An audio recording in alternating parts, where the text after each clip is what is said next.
goodness. Is this actually going to be a call? Somebody wants to talk to us? We'd be interested to find out. Yeah. We actually last week we had 4 phone calls, so right on. But we'd announced that what we were going to do, and I had time to get it out early enough, etc., etc. Yeah. Yeah. Okay. Oh, maybe we have a call.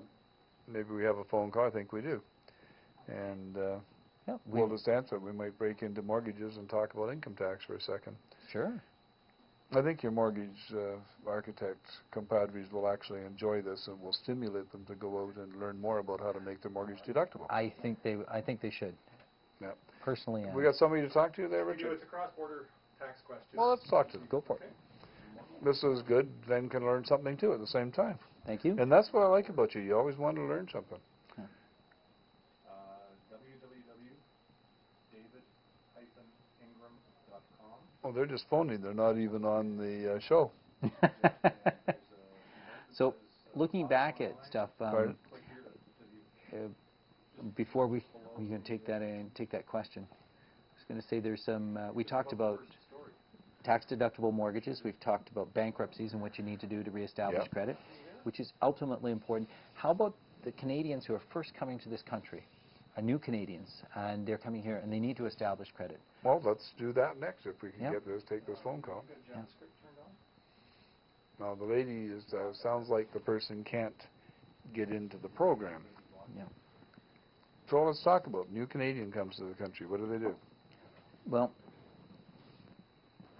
when a new Canadian comes to the country here, a lot of immigrants do not have, well, take the Philippines, for example, or Southeast Asia. They don't have the same sort of credit that we have here. Right. You do if you're in the middle upper class, you can get loans, but a lot of times you can't. So all of a sudden you walk into the shopping center and someone says, here's a knife set, would you like a credit card?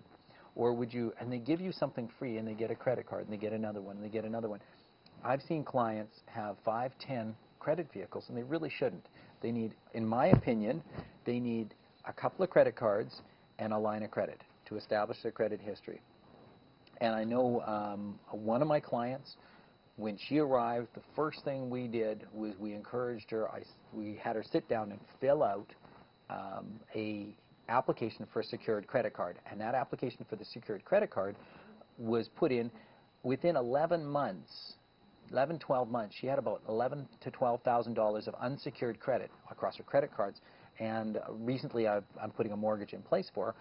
You know, she has got a very, very strong 3.5 years in this country, 4 years in this country. She has got a very strong credit history. She saved up enough so she's buying her first home. Brought her family over here. Isn't that marvelous? It is awesome. It is awesome. So, I mean, that to me, if I could reach some of the new Canadians coming here and saying, okay, here's what you want to do. These 3 things, and then deliberately establish, please pay by check for your rent. I know most landlords want cash, but pay by check because that establishes an alternate source of credit history. So we can take a look at a bank statement and say, oh, the last 12 months you've paid by check, and no checks have bounced. There's always been a positive balance. There's several things we can do for new Canadians. Welcome to Canada program is one of the default insurance companies, and they can buy typically with 10% down. If we've got really strong credit references, or we can get credit references from the country of origin, then what we can do is we may be able to get them with 5% down. But 10% down, if they've got that and they've got some reasonable credit, they've got a good job here, 3 months minimum, we can in a lot of cases get them financed to buy their first home here in Canada. And that might mean buying a home with a basement suite and including the basement rent to help them. And the basement suite is a mortgage helper. You betcha. And how much of a basement suite counts towards the mortgage payments now? Is it 50% or 100% now? Different lenders have different criteria when we start to look at income from suites, rental properties and or basement suites. And in general, historically, it was 50% of the rental income. So let's just say it's $1,000 of rent that's coming in a basement, big 3-bedroom basement suite. And they would take half of that, $500 a month, and then they would take roughly 30% of that. So that works out to about on $1,000, about $250 going towards the actual mortgage. Not very much.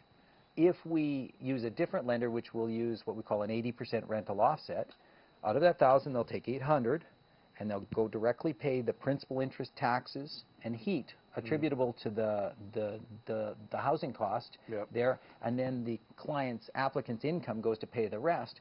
That has a huge power. The difference between 50% added to income and an 80% rental offset is, have you ever seen someone goes to move a rock with a stick, Yep. a So lever, a far lever? greater leverage. Imagine having a 1-foot stick to move that rock, or imagine having a 4-foot stick to move Yep. the rock.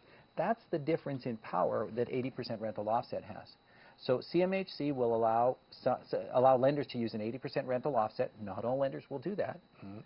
Scotia will use a 75% rental offset. National Bank uses 50% added back to income. Each lender has a niche in what they do. So, and then we get... And this is the advantage of using a mortgage broker that's keeping on top of this. Yes. And not just walking in and taking whatever the bank will give you. Yeah, and you're not going to help plan to take that mortgage, which is right now 95% of the value of the property, and someone's going to follow with you and basically say, okay, now you're at a point where we can start to do this accelerated or advanced mortgage repayment program and get that paid off and build you an asset base. I got a question for you. Have you ever done a mortgage through a life insurance company? There are a couple of life insurance companies out there that do mortgages, but typically they do them for their financial investment things. When I started in this business years ago, Yeah. 75% of the mortgages were through life insurance companies. Yeah, I would say there is... Because people were buying life insurance policies that were whole life policies with cash reserve, the policy reserve factor, and the policy reserve factor by the life insurance companies was almost always invested in mortgages. Yep. Today, life insurance companies usually, if they do mortgages, usually only do large commercial mortgages. Mm-hmm. But back in the 50s, life insurance company was likely where you got your mortgage. Yep. There are a couple of life insurance companies that do that. They do offer some substantially discounted rates, but watch out on the other side, because I've got a client right now I'm working with, and the payout penalty is brutal because they've given them a super discounted rate, but they don't want them out.